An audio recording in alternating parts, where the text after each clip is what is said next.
Hi, Caitlin. How you doing? Right. Let me just.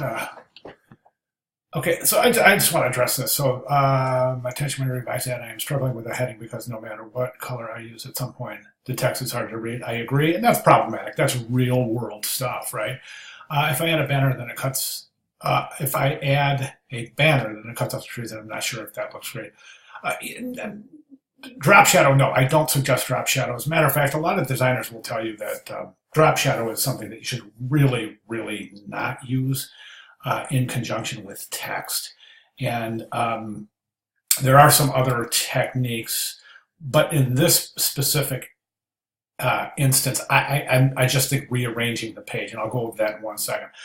I just think rearranging the page is in order. Also, my explanation for the retreat is too long. No, I don't think it is. Let's go ahead and take a look at your ad. Okay, so the first thing I notice is that we're kind of there's a lot jumbled up right up here, and that's creating a high degree of density in that portion of the composition. Therefore, it seems to be a little bit overpowering right up here, and I'm saying that because yes, the type does overlay on that dense area right there of the trees, and it just seems like that can be cleared up. Right now, I also think that we're a little top heavy in the composition, and that is something that you should look at this image. You should be able to tell, okay, the most dense area in this, the most heaviest distribution of visual weight in this image is right here. Why? Because it's the biggest and it's the weightiest area in the composition. So therefore, when we're looking at the image itself, we have to think about how can we redistribute balance based on the fact that that is very weighty right up there.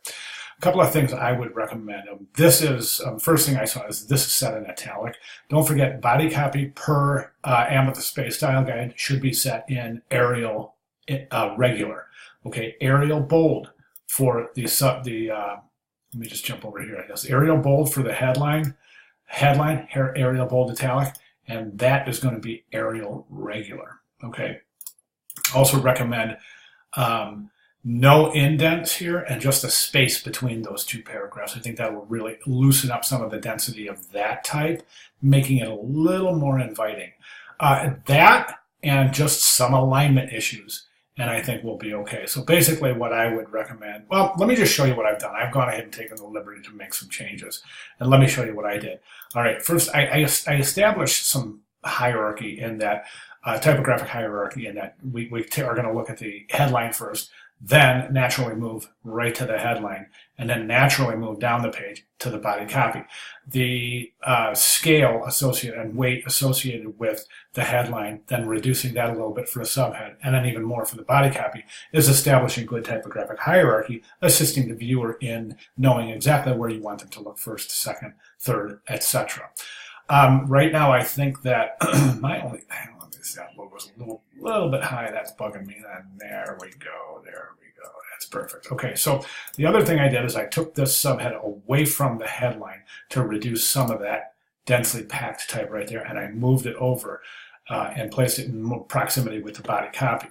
And I think that adds a little bit of clarity to the transition between the headline and the body copy. I just removed the indents, placed a space between the paragraphs, left align these so we have a really nice left alignment. If you also notice, the eye is really very, very easily guided through the ad, because we come up here, we see this again has this visual weight, right? So we're going to use that to our advantage by using it to align our type. Okay, so we look at that area, we go transition right to the headline.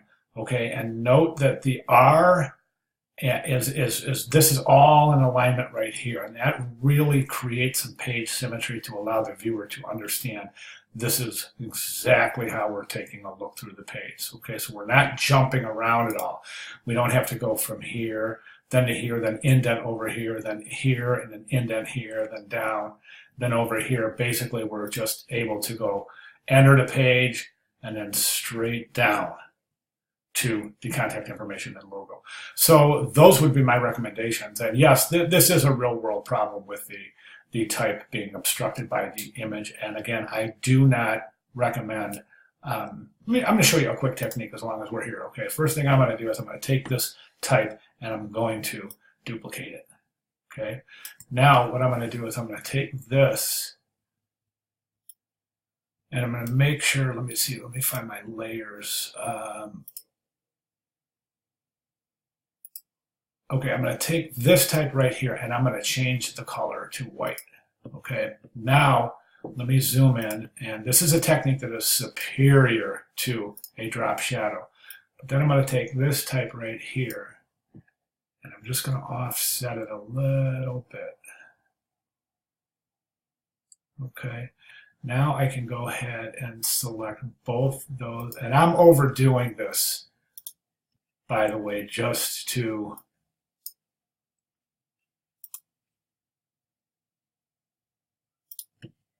okay, let's lock that down. Let's select both of those.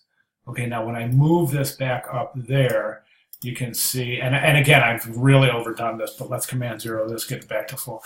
That is something that you can do. I would take a lot of time doing this and really finesse it more, because right now I just don't think it's sitting as effectively as it can, but you get the idea, right? There we are. We're getting a little bit better there.